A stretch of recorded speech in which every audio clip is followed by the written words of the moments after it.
uzatinye ibintu Imana idashaka ko ari umuntu bigaragaramo. Ni haleluya. Igihe ugifite imbaraga z'abantu, igihe abantu bakikubwira ngo birakomeye, igihe abantu bakikubwira ngo pore, igihe abantu bakikubwira ngo turagukunda, igihe abantu bakikubwira ngo turakumva, burya ntago biremera. Birakwiye kwigira abantu bakuvuyeho, igihe amafaranga yagushizeho, igihe umubiri wagushizeho, igihe ubukene bwaguteye, igihe nta muntu kwizeye, igihe nta muntu ugukeneye, nico gihe Imana igushakamo. Muri iyi nzira harimo babyiringiro, muri iyi nzira harimo bakwizera, muri iyi nzira harimo bagusenga, muri iyi nzira habanjemo abavuga butumwa, habanjemo abapotere, habanjemo abakomeye. Wigira ubwoba bw'abikebagura, nibashaka bitanyagura umubiri wose, bavuge n'ibitari byo, nta kintu bivuze biriya. Ntago bizabuza ijambo Imana yakuvuzeho gusohora. Imana iracyakora, nanone iracyakora, neje izakora, neje ubundi izakora, n'umwaka utaha izakora. Nutinye, Imana iri kumwe nawe. Tubaha ikaze inshuti bakunzi b'Ingororano TV, tubashimira uburyo mudukurikira umunsi ku wundi, mukakurikirana ibiganiro byacu by'ijambo ry'Imana ndetse n'ivuga butumwa, kandi tunabashimira uburyo mugenda mubitwereka muri comment yuko mudukurikira. Uyu munsi rero tugiye kubana n'umukozi w'Imana Evangeliste Gihozo Josiane, tubarikira kugira ngo mukurikire mwumve icyo ari buze kutubwira. Yesu ashimwe bakunzi b'Ingororano TV, amahoro y'Imana nabe muri mwebwe, turabasuje mu izina rya Yesu Kristo. Tunejejwe n'Imana ko tubyutse turi amahoro. Iyo umuntu abonye abyutse yaramutse ari amahoro, ashimira Imana. Rero dushimye Imana ko turi amahoro, dushimye Imana ko yaturinze. Wowe ukurikiye Ingororano TV turagusuje mu izina rya Yesu aho uri hose, yaba uri mu gihugu cyangwa hanze yacyo, mwese ndabasuje mu izina rya Yesu. Abakunzi banje, abajya bumva ijambo ry'Imana, Imana y'amahoro nibaha umugisha. Ndetse nawe udashobora kunyumva utanega amatwi, nukuri nawe ndagusuhuje mu izina rya Yesu. Nugubwe neza kandi amahoro y'Imana nabe muri twese. Imana yacu nishimwe. Uyu munsi rero ndagira ngo tuganire ku magambo y'Imana, numva ariyo anyuzuyemo muri iyi minsi cyane kandi menshi, kandi ntekereza ko ikinyuzuyemo wenda hari undi muntu gishobora gufasha. Ni munyemerere rero ntangire mbibwira. Nitwa Igihozo Josiane, ku muntu wese ukurikiye aribwo bwa mbere ambonye. Nitwa Igihozo Josiane, ndi umubyeyi w'abana 6 n'umugabo umwe, ndi umukristo wo mu mutima, mbarizwa Igikondo, ngatura muri Nyamirambo. Yesu naduhana umugisha. Ndabasuje rero cyane, munyemerere dusenga Imana hanyuma tuganire ku magambo y'Imana. Mana turagushimiye, ubereye mwiza abagutegereje. Nushimwe kuko utajya ubeshya, utajya uhana abo wahamagaye. Ndagushimiye ko uyu munsi waduhaye igitondo cyiza cy'umugisha kugira ngo tuganireho aya magambo yawe. Ndakwinginze ngo utwungure ubwenge, ndakwinginze Mwami kugira ngo umugisha wawe, imbaraga zawe, amavuta yawe bimbonekeho. Ntaba ari rye rwose, ahubwo izina ryawe rihabwe icyubahiro. Mana icyo nifuza nuko abantu bamenye ubutumwa bwiza kandi bakakumenya, bagahindukira, bagahinduka. Uko niko kuri mu izina rya Yesu Kristo. Duheje imbaraga z'abadayimoni na Satani barwanya umurimo mu izina rya Yesu Kristo. Amaraso ya Yesu naze ku buzima bwacu kandi ugumane natwe, utindane natwe. Urakoze kuko uri umukozi w'umuhanga mu izina rya Yesu. Amen. Munyemerere dusome aya magambo y'Imana yanditse mu gitabo cy'ubutumwa bwiza uko bwanditswe na Luka. Turasoma igice cya mbere, duhere ku murongo wa 34 tugeze ku murongo wa 37. Ubutumwa bwiza uko bwanditswe na Luka, igice cyaho cya mbere umurongo wa 34 turageza ku murongo waho wa 37. Imana y'amahoro nibaha umugisha. Dusome, handitse amagambo avuga ngo marayika abaza Mariya abaza marayika ati, ibyo bizabaho bite ko ntararyamana n'umugabo? Marayika aramusubiza ati, umwuka wera azakuzaho n'imbaraga zisumba byose zizagukingiriza, nicyo gituma wera uzavuka azitwa umwana w'Imana. 36 aravuga ngo dore mwene wanyu Elizabeti nawe afite inda y'umuhungu yo mu zabukuru, uwitwaga ingumba, none uko n'ukwezi kwa 6. 37 ari nayo nagendereye, haravuga ngo kuko ari nta jambo Imana ivuga ngo rihere. Amen. Nimwakire neza amagambo y'Imana. Aya ni amagambo umukobwa witwa Mariya yavuzweho igihe yaramajije gutwara inda cyangwa se igihe yaramajije gutwita. Bibiliya iravuga ngo yatwise nta mugabo babonanye. Cyari igitangazo ubwacyo muri Isiraheli, gutwita nta mugabo babonanye byari ibintu utabasha gusobanura imbere y'abantu. Hanyuma Bibiliya rero ivuga ko yari umukobwa wari asabwa n'umuhungu witwa Yosefu, basabana kugira ngo bazabane. Mu gihe rero ubukwe butarasohoza babona Mariya aratwite. Gutwita kwa Mariya wari umugambi w'Imana kuko inama mu ijuru yari yakoranye. Bibiliya ivuga ngo nuko bahitamo Mariya, babona ko ari ukwiye gutwita iyo nda kugira ngo azabyare umwana uzitwa Kristo, akaba umucunguzi wacu cyangwa se umucunguzi wawe. Imana yacu nishimwe. Hanyuma rero icyo gihe rero Mariya yari ari kwitegura umunsi w'ubukwe, n'ibintu bidasanzwe pe, ngo bagiye kubona babona aratwite. Gutwita ko rero n'igihe marayika yamusanze, Bibiliya nikivuga ngo amusanga ahantu mu mbuga ngo aramubwira ngo yewe Mariya ngo wahiriwe, ngo urahiriwe cyane. Burya ntago nari nzi ko ibintu Imana itunyuzamo ari byo bituma duhinduka abahiriwe. Haleluya, haleluya. Hari intambara nyinshi ducamo, hari ubuzima bwinshi ducamo, ubwo abantu batatwifuzamo, ubwo abantu badashaka kutubonamo. Ubwo buzima tunyuramo rero nibwo buduhindura abahiriwe. Ntushobora guhinduka uhiriwe utanyuze mu bikomeye, ntushobora guhinduka uhiriwe utarwanijwe, ntushobora guhinduka uhiriwe utavuze ngo abantu bafunga amatwi yabo bavuge ngo ntabwo dushaka no kukumva. Icyo gihe uzahinduka uhiriwe kuko abantu batigeze bemera ibyo uvuga. Mariya rero ngo ari kumbuga, marayika aramubwira ngo dore uzasama inda kandi uzabyara umwana w'umuhungu, haramubwira ngo kandi uzamwite Yesu. Haleluya, haleluya. Ngo kuko ari uzakiza abantu ibyaha byabo.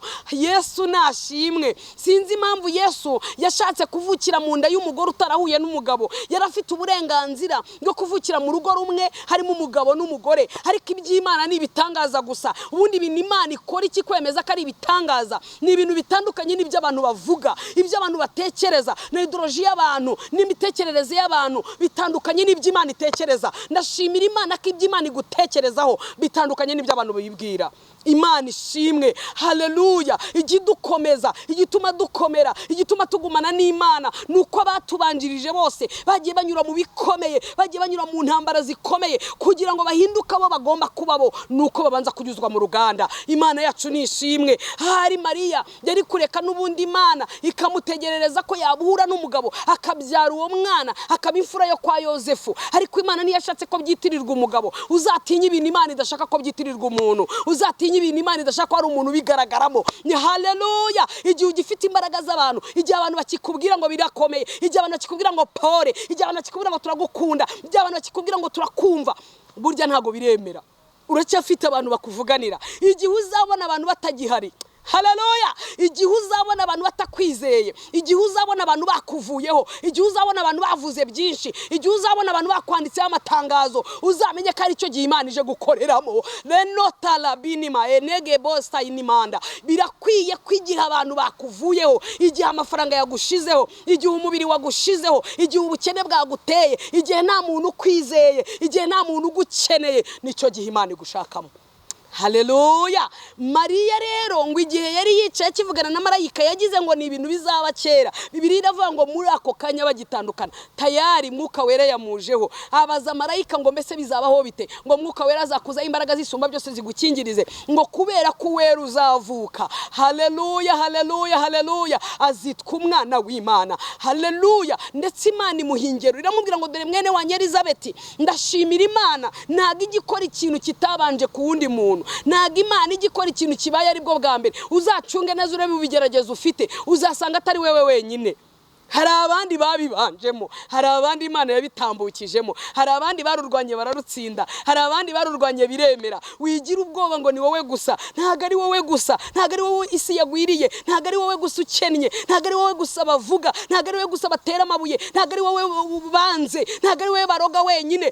Hari abantu barwanye urugamba baranesha.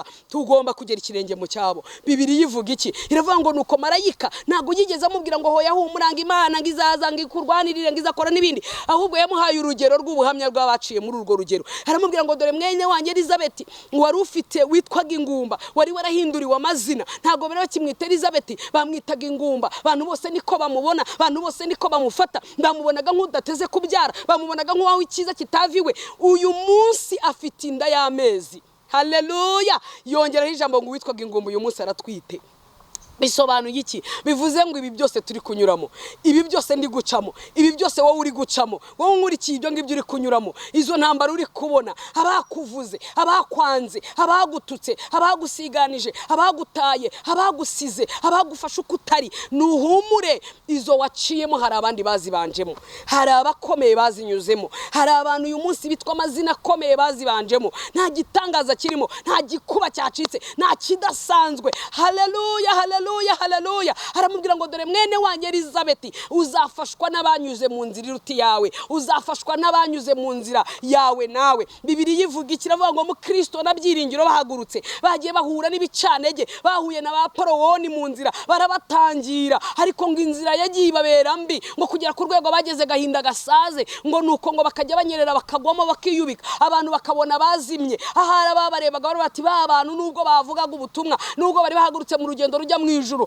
dore baramizwe neza neza ntibazongera no kugaruka. Ariko ngo bajya bakabona ngo barongeye barazamutse, bakazamurana. Haleluya, haleluya. Muri iyi nzira harimo babyiringiro, muri iyi nzira harimo bakwizera, muri iyi nzira harimo bagusenga, muri iyi nzira habanjemo abavuga butumwa, habanjemo abapotere, habanjemo abakomeye. Iyi nzira ndi kunyuramo uyu munsi wa none hari abayibanjemo. Sinshobora kugira ubwoba kuko ntago Imana yanyigirijeho nkana. Hoya siko bimeze. Ntago Imana yankoreye ubugome. Hoya siko bimeze. Ahubwo Imana yashatse kungera ku rugero rukwiriye, rushyitse, rukwiriye abana b'Imana ngo magarare mpamye. Kandi ubutaha nzakomeza uvugwa, nzakomeza uwahuye n'ibisitaza, nzakomeza uwashonje, nzakomeza ufite inzara, nzakomeza ufite ubukene, nzakomeza uwatawe. Abantu bose nzabakomeza kuko nanyuze muri iyi nzira. Ngo babyiringiro bavuyemo cyangwa se mu Kristo azamutse muri iyo sayo gahinda gasazi ngo yagiye ategama amabuye, bigaragaza ko hari harimo amabuye agenda dutambutsa, agenda tunyuza ahantu, agenda. Haleluya, haleluya.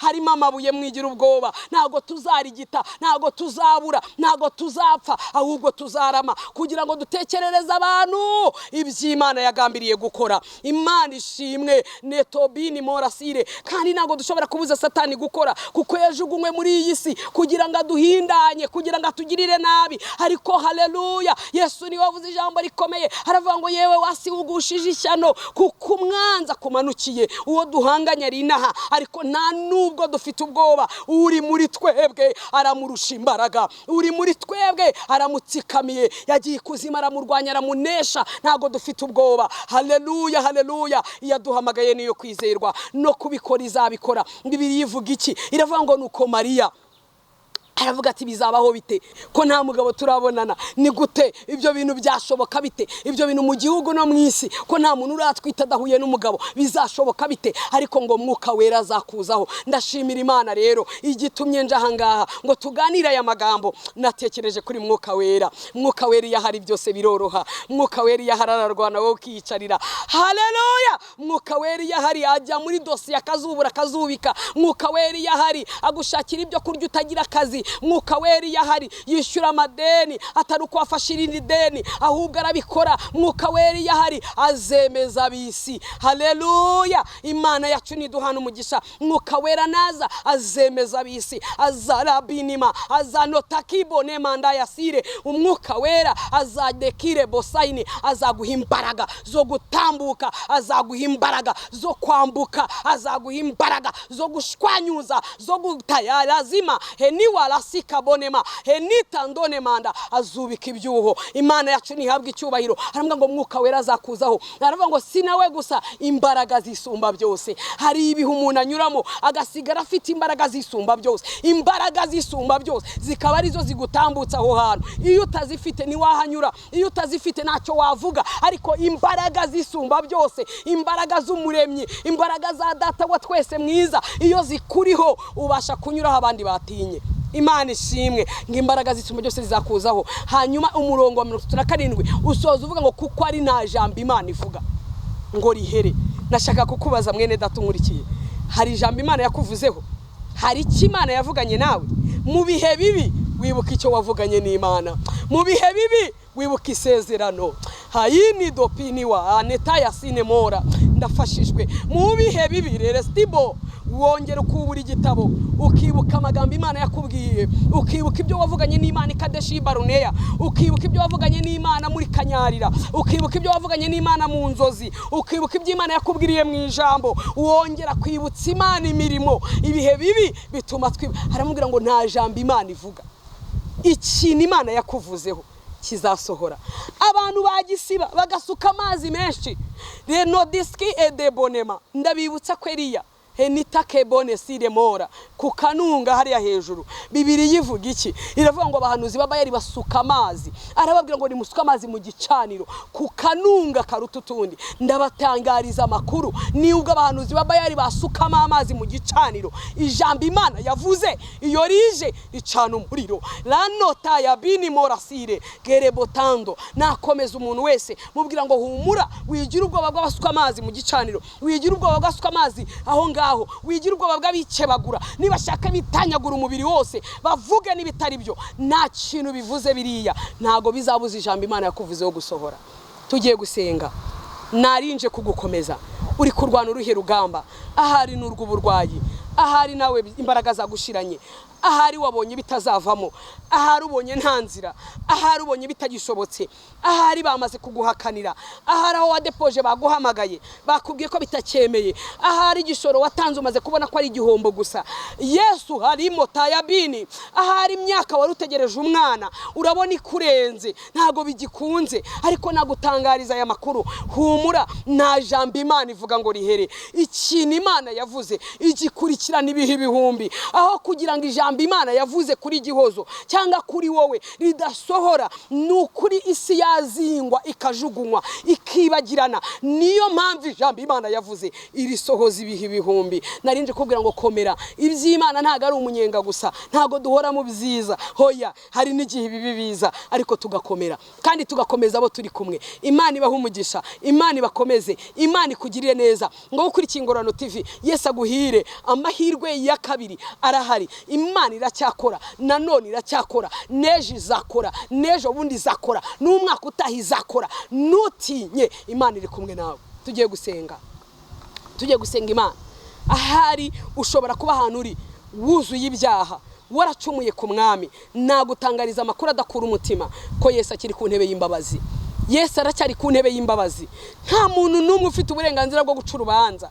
Yesu aracyari ku ntebe y'imbabazi. Mugenzi wanjye, wigira ubwoba, ngwino umusange, arakubabarira, ngwino wongere umubwire, arakweza, ngwino wongere umuganirize, arakumara umubabaro, arakumara agahinda, arakumara intimba, aracicikesha amajwi, arongera guha amahoro yo mu mutima. Iyo umutima ufite amahoro, n'ukuri urakora. Iyo umutima ufite amahoro, n'ukuri ugera kure. Iyo umutima ufite amahoro, uratinyuka. Nari mvuze ngo wowe turi kumwe wumvishije iri jambo, ahari ukeneye imbaraga z'ubutsinzi, ukeneye imbaraga zo kunesha icyaha cyakunaniye, ukeneye imbaraga zabasha kukuneshereza, Yesu arazifite. Mwami Yesu arazifite. Uyu munsi umwemerera umwakire, aravivura, arahindura, mazina yawe arayahindura, kandi abantu benshi baraza kumenya icyo Imana ikoze. Yesu nakugirire neza, ndetse nawe umaze gusaba imbabazi, nawe umaze igihe kirekire ufite ibigeragezo, nuhumure hari imbabazi z'Imana. Mana mu izina rya Yesu turagushimiye rastido bini mora henito paya sikalamanda herazo debo. Uri Imana y'imbabazi nyinshi,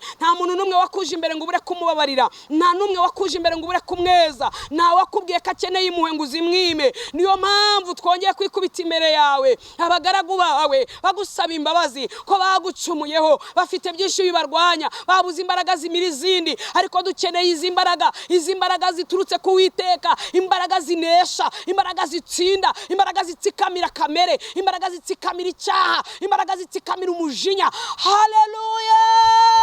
Imbaraga zuzuye imbabazi, kandi imbaraga redo stiboneta yasire meni etando ne mora sika la lazone bonetando, imbaraga zinesha no peta kosa keremanda meni de saini. Sengeye mwene datufite ibyifuzo bitandukanye, akeneye urubyaro, akeneye ibyangombwa, akeneye kurwana urugamba, ararushye Mana, araremerewe, urugo rwanze, ibibazo biruzuye, wamutabara, wamugirira impuhwe, wamugirira ibambe nk'iryo watugiriye, natwe turabahamya bw'ibyo wadukoreye. Haleluya! Imbabazi zawe ziracyariho, n'uyu munsi urakora. Ndagushimiye neto bese yagini mora nitandone mora. Izi mbabazi nizidukingirize, izi mbaraga nizidukingirize mu izina rya Yesu. Mwuka wera natuzeho, mbaraga zo kunesha nizize katika jina la Yesu Kristo. Twakiriye ubutsinzi buvuye kuri Yesu. Haleluya! la lataya binimo heni desaini. Urakoze kuko ukoze, ngaho kiza indwara, bohora ingoyi mu izina rya Yesu, bohora imitima, bohora Mana, bohora data, ongera ubatura imitwaro, bohora y'imitima iri kurira.